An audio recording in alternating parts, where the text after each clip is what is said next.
Dear students, welcome into the third part of the story of tea. See, let's listen the passage. Yet another legend tells us that it was a Buddhist monk named Bodhidharma who was the first to use tea as a drink. He was keen to find a herb or a medicinal plant, which would help him stay awake and alert for long periods of time in prayer and meditation. After considerable search and trial, he found that chewing leaves from the tea shrub acted as a stimulant, helping him stay awake. It was he who introduced tea among his disciples in China.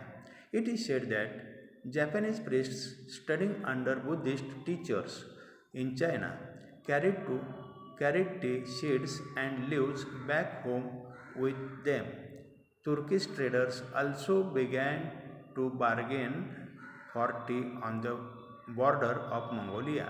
In fact, the story goes that the Chinese emperor Hui Seng was so taken up with tea that he set up a research into the best tea whisking methods and also hosted tea making and tea tasting tournaments in the court. So, tea minded was he that he failed to notice that Mongolia had actually taken over his empire.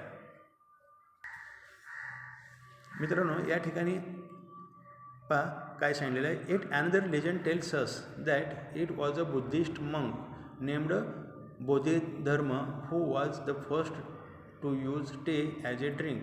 तर या ठिकाणी असे आणखी एक दुसरी दंतकथा सांगितली जाते आहे की जे बुद्धिस्ट साधू होते, मंक मीन्स साधू सेंट, त्यांचं नाव होतं बोधिधर्म, की ज्याने सर्वप्रथम चहा पिला.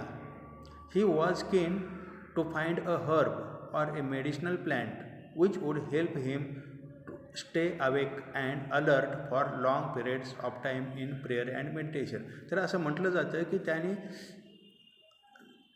अशी एक वनस्पती शोधून काढली, हर्ब मीन्स वनस्पती शोधून काढली की ज्यामुळं म्हणजे एक औषधी वनस्पती शोधून काढली की ज्यामुळं त्यांना त्या ठिकाणी प्रार्थना आणि चिंतन करण्यासाठी खूप वेळ लागत असेल. त्यामध्ये त्यांची ही कार्यक्षमता टिकवून ठेवण्यासाठी त्यांनी ह्या चहाचा शोध लावला.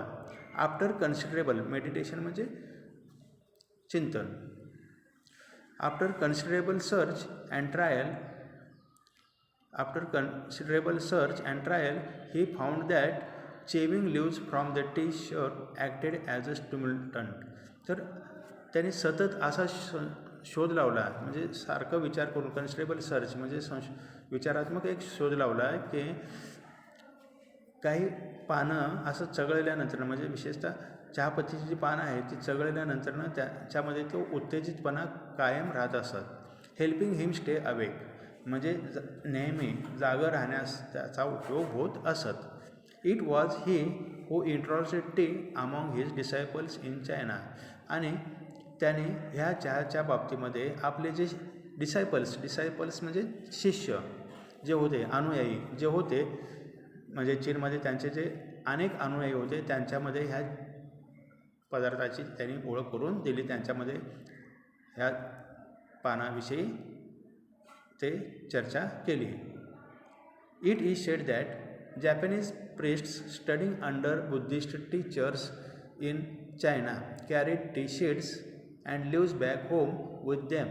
आणखी असंही म्हटलं जातं की जपानचे जे धर्मगुरू होते, प्रिस्ट्स म्हणजे धर्मगुरू, तर या ठिकाणी जपानचे जे धर्मगुरू होते त्यांनी सांगितलं आहे की बुद्धिस्ट शिक्षकाच्या जवळ त्यांच्या हाताखाली ते शिक्षण घेत असताना ते येताना चीनमधून काय करायचे, चहाचे बिया घेऊन यायचे, पानं आणि बिया घेऊन यायचे आणि ते जातानासुद्धा ते घेऊन जायचे. Turkish traders also began to bargain for tea on the border of Mongolia.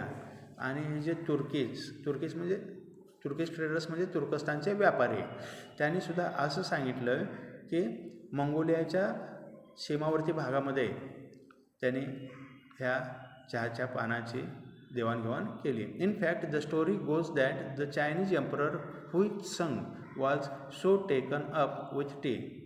तर याच्यावरून असं म्हटलं जातं की चीनचा जो राजा होता, एम्परर मीन्स राजा, किंग, त्यांचं नाव होतं हुईत्संग. त्याने या चहाच्या बाबतीमध्ये एक संशोधन केलं. Whisking members and also hosted T making and T testing tournaments in the court. आणि त्याच्यामध्ये नंतर असंही झालं की ह्या चहाच्या बाबतीमध्ये टी विस्किंग मेथड्स आणि चहा याच्यामध्ये संशोधन करण्यात आलं आणि त्यामध्ये काही टुर्नामेंट्स म्हणजे सामनेसुद्धा कोर्टामध्ये घेण्यात आले की T making and T testing म्हणजे चहा तयार करायचा आणि चहा प्यायचा, अशा काही म्हणजे त्याची चव घ्यायची अशा काही टुर्नामेंट्स म्हणजे सामने त्या ठिकाणी कोर्टामध्ये आयोजित करण्यात आले. So tea minded was he that he fail to notice that Mongolia had actually taken over his empire. तर या ठिकाणी असं म्हटलं जातं आहे की खरंच टी माइंडेड असा ज्याला म्हटलं जात असं की त्याच्या ह्या मंगोलियामध्ये असताना हे लक्षात आलेलं नाही असा तो.